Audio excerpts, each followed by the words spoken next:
Hello, I'm Jeremy. Today I'm going to be taking a look at an expansion to one of my favorite games of 2018, the Quacks of Quedlinburg. This is the first expansion for the game, or the first major expansion. There's been a few, I think one small promo, but it is the Quacks of Quedlinburg, the Kräuterhexen, which I believe translates to the herb witches, and essentially this does a few major things. It adds more ingredients, so there's more variety in the various ingredients that could interact with each other during the game. So more special powers. It's essentially half as many as were in the base game. Secondly, it adds a fifth player, and then thirdly, it adds an overflow section for your cauldron. And I will take a few minutes to show you how those things all look, and we'll show you what you get in the box, and then I'll come back and let you know what I think about the game based on my early plays of it. So I'm just going to show you what's new in this expansion. So if you haven't played the game, you'll probably want to watch another video on how to play the base game.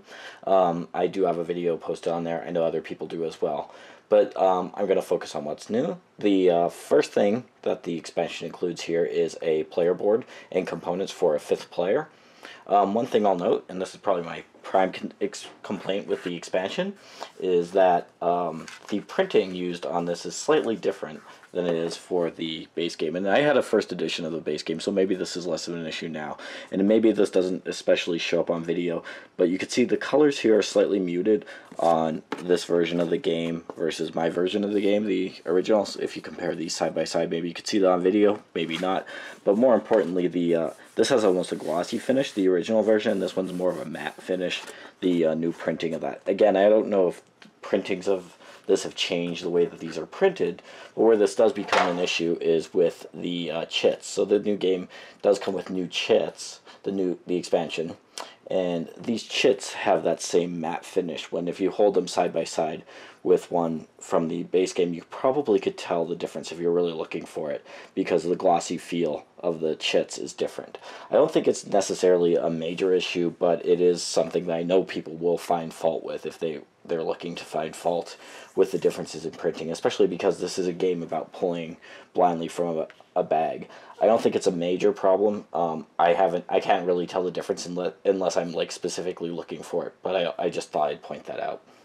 Okay, so the other things that you're going to get in the expansion, you're going to get a fifth player board and components for the fifth player. You'll get some extra rubies and some extra tiles to pull from the bag since there's now an additional player.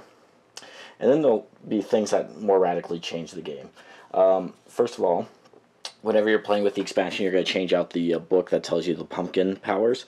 So now there's essentially 1 and 6 value pumpkins. Those have no special power except they allow you to move along your track, but they've changed out the numbers of those. So they've included 6 value pumpkin chits as well. The other new type of chip that they have are these. These are essentially called like a fool's weed. These have no fixed value. There's no number printed on those, and instead their value is going to be determined by whatever is written in the book. So, forgive me, this is a German version of the game, but essentially, if you're using this side, there's 2 sides, so 2 potential things that you could use for this. It will move 1 space plus your number of rat tails that you have in your cauldron with a maximum of 4, or if you're using this side, then it will copy the value of the chip that's before it in the cauldron. And so essentially it would it's a wild. It'll copy the value and the power of the chip that's placed before. It would not copy a white chip though. It would just count as 1 space if it was a white chip in there. So those are essentially wild chips. So those are a new type that you could buy during the buying phase. Then for the other types of chips that are in the game, they've included basically a new book for each of those, I think 6 kinds? Yeah, 6 kinds. So each book is 2-sided, so there's essentially 12 new types of chips that could be in your game beyond those special ones. So more variety. In the base game, which had a lot of variety, there were 4 powers for each of these 6 colors of chips, so now that's brought up to 6, so it's a lot of new variety. And just to show you some of these, let's see, this one is if you pull out a blue chip, so for example, if you pull out a blue 1, if there's at least one pumpkin already present on your cauldron, you get 1 point. If you pull out a blue 2, if there's at least 2 pumpkins already present on your cauldron, you get 2 points, and so on. That's how that one works. This one, you're going to get, it moves normally unless you already have out on your board a 2 or a 4 of red, and then a 1 could go 2, or a 1 or 2 could go 4. So just the more red you get, the more your reds could move in the future. This one, when you pull it out, you pull out another chip from your bag, add that number to the value on this one, move that many spaces instead, and then just put that chip back in your bag. So again, it boosts the movement. And there are, this one, for example, when you buy it, you actually pass it to your neighbor, they put it in their bag, and then you'll get bonuses based on how many of those chits are showing on their thing. So you get an instant bonus of being able to slide one of your drop markers, but you'll also get a bonus if your opponents pull these chits out. So some interesting new twists. The base game does have a lot of variety in it. This just adds more.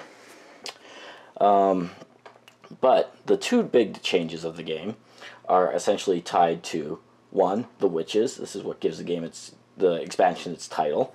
So at the start of the game, each player is going to get 3 of these coins, essentially 1 in each of these 3 colors of witches, and each color of which has 4 different witches. Only one of those will be used each game. So again, tons of variety.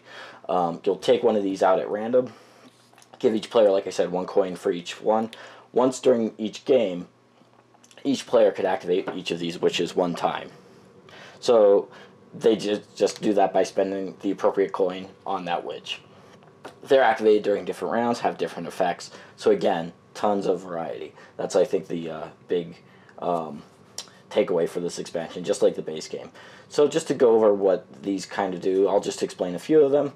This one is, at the end of the round, you look at how many colors are present in your cauldron, not counting the white, and then you'll get points based on that. So for example, if you have 5 colors present in your cauldron, you get 4 points. This one, you dump out the chits that are in your bag during the scoring phase, and for every 2 or 4 or 6 that's left in your bag, you're going to get 2 points. Also for your 1 purples. So yeah, so for the valuable chips that were left in your bag, you can get points. So these will give you scoring points. There's one here that will let you, during the ruby spending phase, move for a cost of 1, and you can do that many times. So especially if you're playing with the advanced side of the board, that's nice. This one, there's this potion in the base game that you could use to basically put a white chip back in your bag.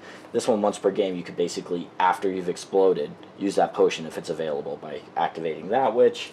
This witch is super powerful. You get to pull 6 chits out from your bag, put them on your board in any order, and whichever ones you don't want to actually place, you put back in your bag. So really powerful. And so on this one, you could remove white chips from your bag.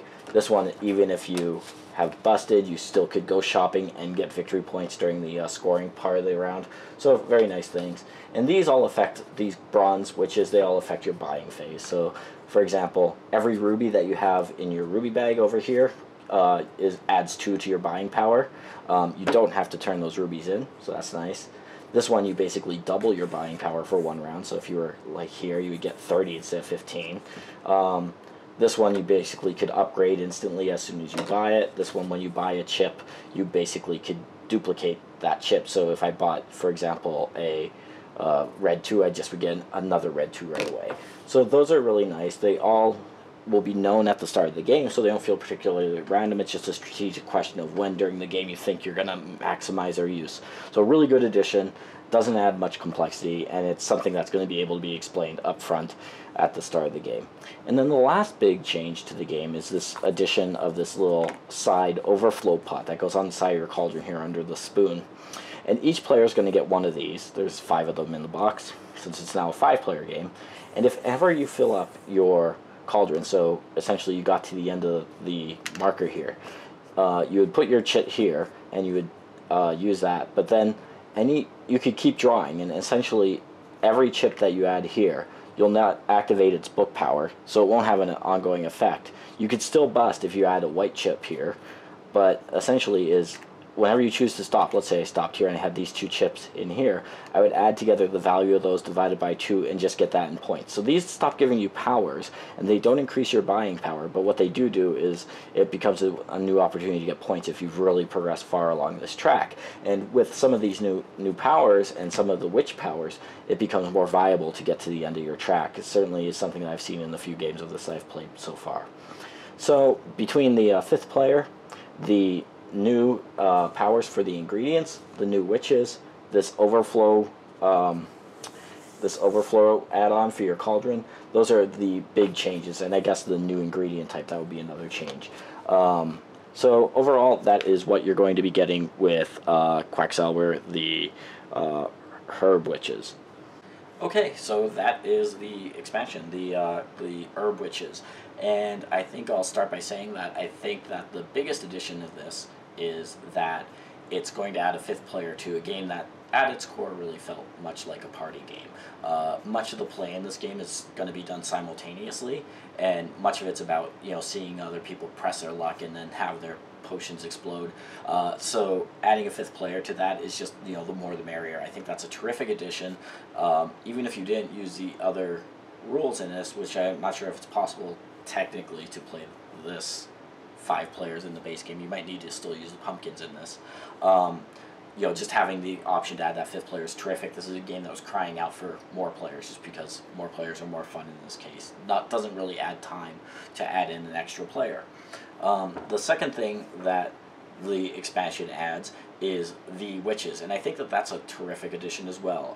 Essentially, it's going to be 3 simple rules per game, just 3 one-off powers that each player can use, and those do a lot to, you know, either mitigate the luck that you're going to have, if, you know, for example, could prevent you from busting, or to turn, you know, one of your turns into the game into a real power turn, like, so for example, double your buying power for a turn.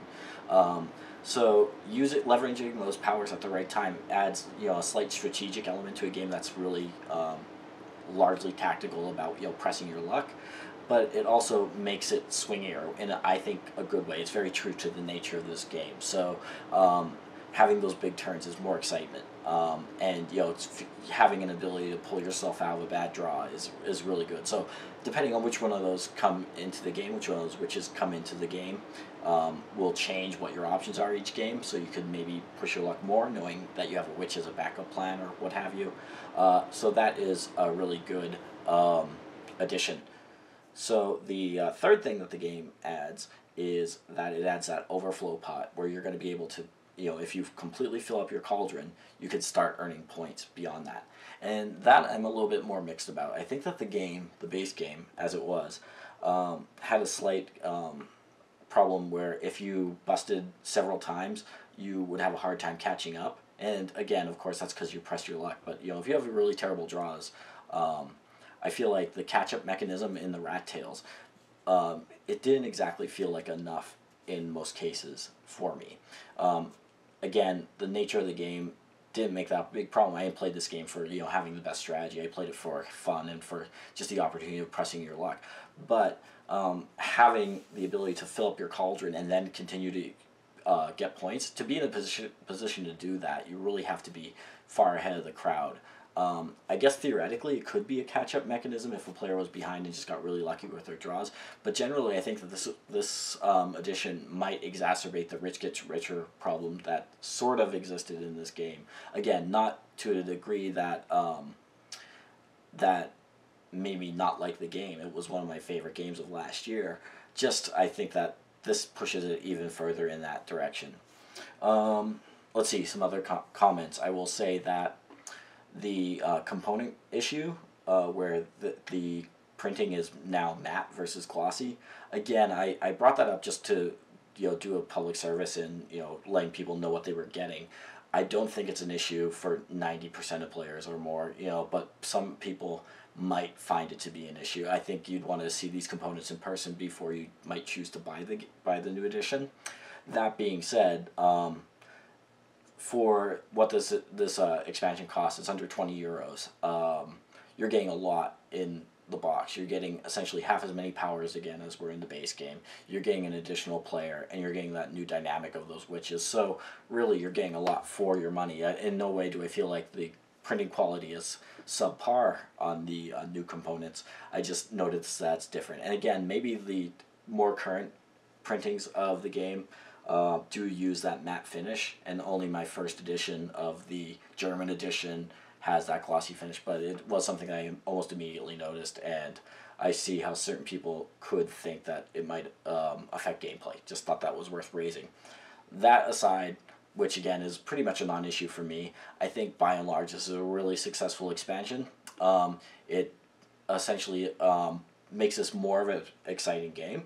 I think that adding a 5th player is great. I think that it encourages you to take more risks, which is what this game is really all about. Having more powers is terrific. I almost don't think the game needed it. There was so much variety in that base game box, but it's terrific to have it.